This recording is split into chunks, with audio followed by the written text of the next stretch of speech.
Hey, how's it going, guys? Today we're going to be talking about the Souls games again, and more specifically a very bad review of one of the Souls games. That Souls game being Dark Souls 3. Now Dark Souls 3 is one of my favorite Souls games. I'd say it's my second favorite behind Bloodborne. And this review, or critique of Dark Souls 3 is extremely bad and extremely flawed. Now, this video comes from someone by the name of Expert Review Zone, and I mean, Expert Review Zone is actually a pretty successful channel. Like, I think he has like 15k subs last time I checked. And I don't know if this guy's trolling or not. There's some people who say he is, some people who say he isn't. He's been doing this since 2016, so I think if he was trolling he would have quit by now, but who knows. Anyway, that's all besides the point. I just want to get straight into this awful critique of Dark Souls 3. Now, just like every single other video I make, this is all just for entertainment, so do not go harass this person, and let's get straight into the video. Hello, welcome back to a new video. So recently I've been playing Dark Souls 3, and as an avid fan of Elden Ring and Souls games in general, I knew I just had to play this game. It's currently on sale on Steam at 50%, so I knew I just had to pick it up. Alright, can I just say this? Dark Souls 3 hasn't been on sale for a while now, and I really want to play the new Archstone's mod that came out, so if you could go ahead and put Dark Souls 3 on sale again, that would be great, and I don't want to pay full price because I'm a cheap bastard. Unfortunately, compared to Elden Ring, it's kind of bland, boring, and uninspired. I don't even know if I can recommend buying it. What do you mean it's bland, boring, and uninspired compared to Elden Ring? The game plays pretty much the exact same way that Elden Ring plays. I mean, they have pretty much the same movesets, animations, the same healing system, pretty much the exact same combat. The two games are very alike, so how is this game bad and Elden Ring good if they play pretty much the same? Even when it's on 50% discount on Steam sale. Compared to Elden Ring, the gameplay and the visuals of the game is just kind of lacking in luster. How is the gameplay lacking in luster when compared to Elden Ring when the games play the same, like I just previously mentioned? Also, the visuals might not be as nice in this game as Elden Ring because this game came out back in 2016, whereas Elden Ring came out in 2022. I mean, we're talking about a game that came out 6 years before Elden Ring. Of course, it's not going to look as good as Elden Ring. Also, this is a PlayStation 4/Xbox One game, whereas Elden Ring is an Xbox Series X/PS5 game. We're talking about two different games from two different console generations. Are you really surprised that this one might not be as graphically impressive? So after finishing Elden Ring 3 times and doing NG+ and NG++ last year, I was kind of craving something that's kind of like Elden Ring, but slightly different. So I thought, okay, I'll buy one of the Dark Souls games, because I've never really played Dark Souls before playing Elden Ring, and oh my god, this game is basically like a carbon copy of Elden Ring. Okay, Dark Souls 3 and Elden Ring are very similar, but I don't think that's a bad thing. I mean, we are talking about two different games that are in the same franchise, the Souls franchise, so of course they're going to be very similar. I know Elden Ring doesn't say Souls on the game, but let's be real, it's a Souls game, just like Sekiro and Bloodborne.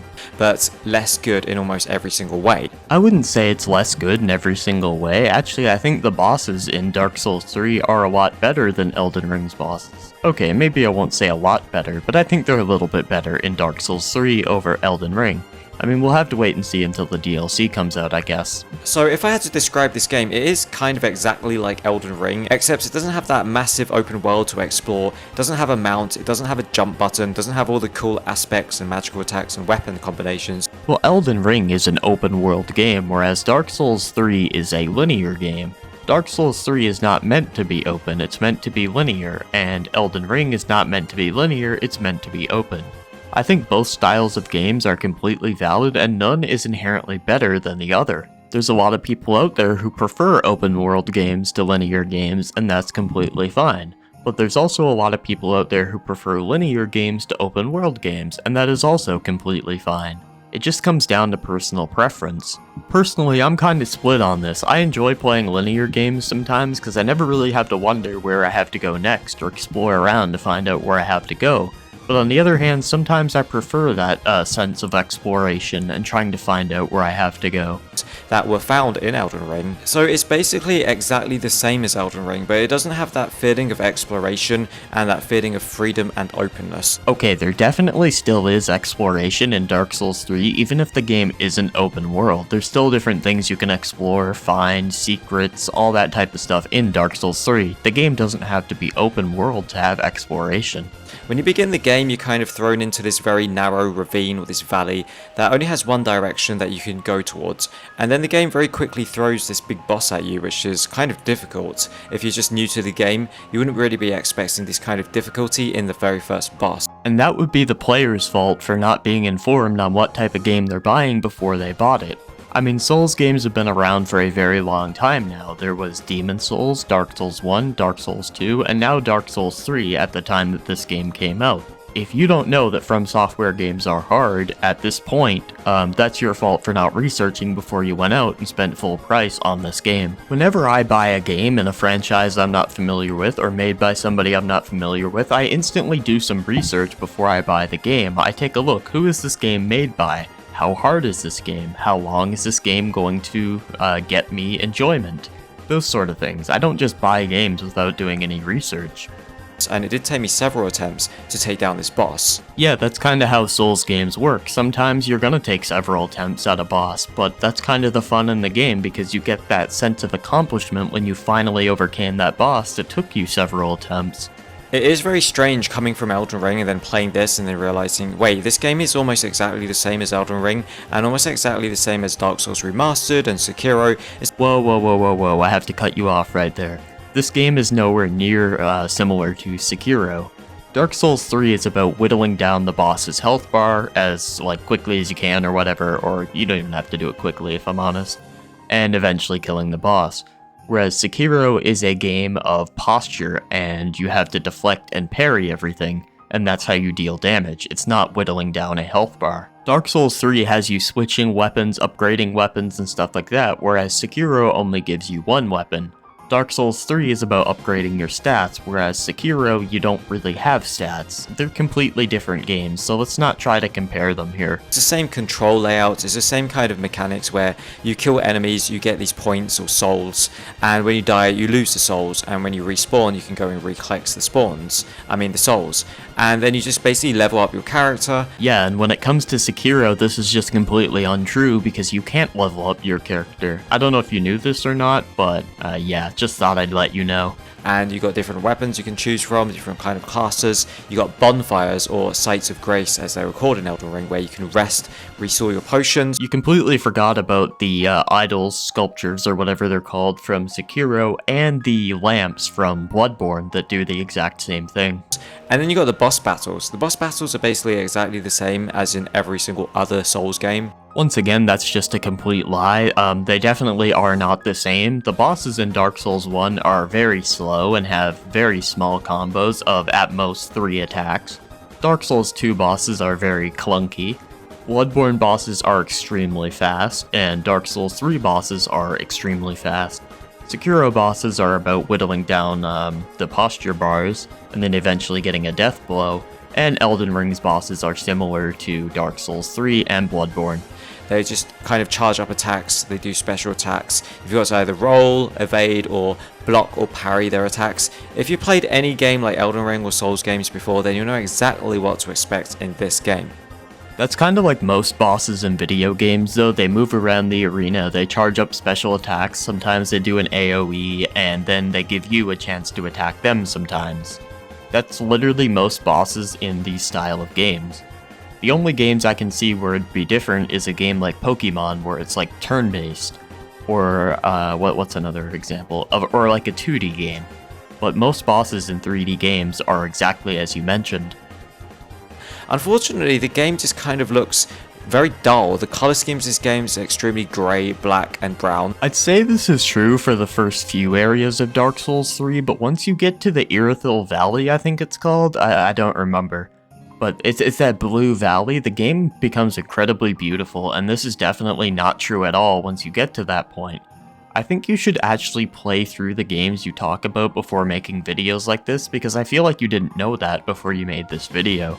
Whereas in the Elden Ring, it's more of a colourful colour palette, and the world looked more magical with blues and reds and purples and yellows. But this game just looks like they took the colour saturation and they turned it right down. I mean, at the end of the day, the game is called Dark Souls. It's not Light Souls. Almost right down. This game might as well just be black and white at this point. Okay, this game might not be the brightest game in the world. I'm gonna put aside the Valley for now.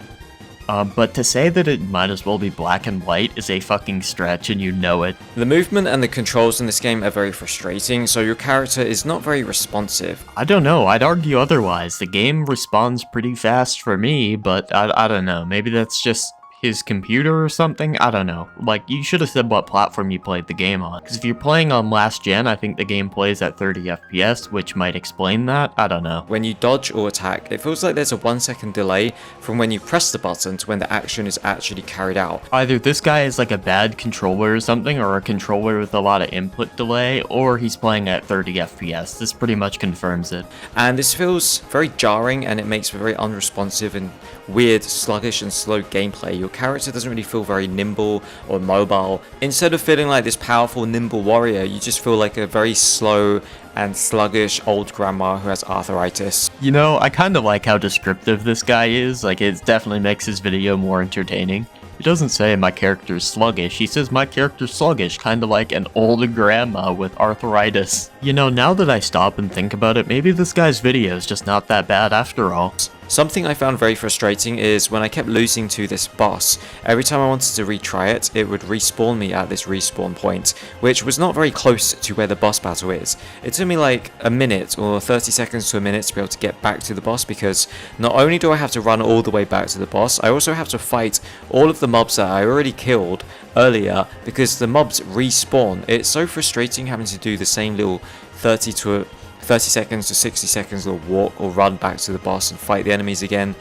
When I really want to just get back into the boss fight again, why can't they put the respawn point right at the beginning of the boss? Okay, I will agree with him here. I think boss runbacks are incredibly annoying, but we just gotta be thankful it's not as bad as it was in games like Dark Souls 2. I mean, does anyone remember the Frigid Outskirts run back? That shit would take you like hours running back sometimes because of how many times you died to those stupid fucking reindeer. And we have other runbacks like the Blue Smelter Demon, the Fume Knight runback, that one in the lava area in Dark Souls 2. So really, when you think about it, 30 seconds to a minute isn't that bad compared to a lot of the old games. Also, in recent From Software games, they're kind of phasing out this boss runback thing, which I couldn't be more thankful for in all honesty. Instead of making you have to run all this way again. It's very annoying kind of game mechanics. It is quite amazing how From Software are able to get away with just basically copy and pasting every single game, but just adding slightly new things. I mean, of course the Dark Souls games are all going to be similar, they're part of the same series. Also, I wouldn't really say they're exactly copy and paste. While they're very similar, yes, there definitely are quite a few key differences. In games like Demon's Souls, you can access every single area from the start of the game, whereas other games don't let you do that. Dark Souls 2 lets you respawn bosses and power stance. Dark Souls 3 has very fast-paced bosses, unlike most games in the series like Dark Souls 1, 2, and Demon's Souls. You take a look at a game like Elden Ring, it's very open, much more open than any other game in the series. Also, complaining that the Souls games are very similar is extremely stupid. It's like comparing all the Mario Kart games together and saying they're bad because they're pretty much the same and they're copy and paste. It's like saying that all the Mario Bros games are copy and paste because they play similar. It's like saying all the Call of Duty games are copy and paste because they play similar. It's like saying all the Devil May Cry games are copy and paste because they play similar. You see the problem with this, idea, this method of thinking? Such as, a mount, or an open world, and then just rebrand it as a completely new game.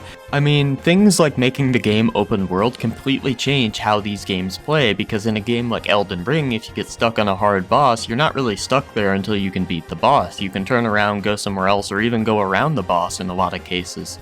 These things might seem small, but they completely change the way the games work. When the games that they make They all feel the same. I played Sekiro, I played Dark Souls 1 and 2. Yeah, we're not gonna sit here and pretend like Dark Souls 1 and 2 and Sekiro play similarly at all. Dark Souls 1 and 2 are a fucking snail's pace when it compares to a game like Sekiro. Also, like I mentioned before, Sekiro is a game about blocking and deflecting everything, where Dark Souls is more about whittling down a boss's health bar. And Dark Souls remastered on the Switch, and Elden Ring obviously, and they literally just all feel and play like the exact same game, exact same mechanics, with like slightly different variations, and it's just kind of baffling that no one really minds and no one really cares. Well, once again, the games don't play exactly the same, and as for the games being very similar, if it ain't broke, don't fix it, man. There's a formula that works, people like the formula, they want to see more of the formula, so why not continue using the formula? It just seems to me like extremely lazy game development ideology. I mean, even the boss battles aren't really very creative. They all basically do the same thing. They kind of roll around, swing at you either quickly or slowly, or they do some kind of AoE magic or melee attack. That's basically every single boss encounter in Dark Souls or Elden Ring. So even though this game is now on 50% sale, I don't know if I can recommend it over Elden Ring. I would have to give it a 6.2 out of 10. I would say don't buy this game. I would say just buy Elden Ring. Even the background and landscapes of the castles and the mountains don't look anywhere near as refined or as beautiful as the ones in Elden Ring. So I don't know why I'd recommend buying this game instead of over Elden Ring. And that right there wraps up the video. Yeah, of course the mountains and that aren't going to be as nice as in Elden Ring, because like I said before, these games are about 6 years apart. Yeah, this was a really bad review, and to give Dark Souls 3 a 6 out of 10 is absolutely insane. I mean, at least he didn't give the game a 2 out of 10 like he did with Sekiro, but Jesus, bro. 6.2 out of 10 for a game as good as Dark Souls 3 is absolutely criminal. Anyway, I don't really have all that much more to say. Thank you guys so much for watching this video. If you guys did enjoy this video, make sure to leave a like. If you didn't, you can smack that dislike button. And yeah, leave a comment, tell me guys what you think. What would you rate Dark Souls 3 out of 10? And yeah, that's all I gotta say. Thanks so much for watching. Peace out.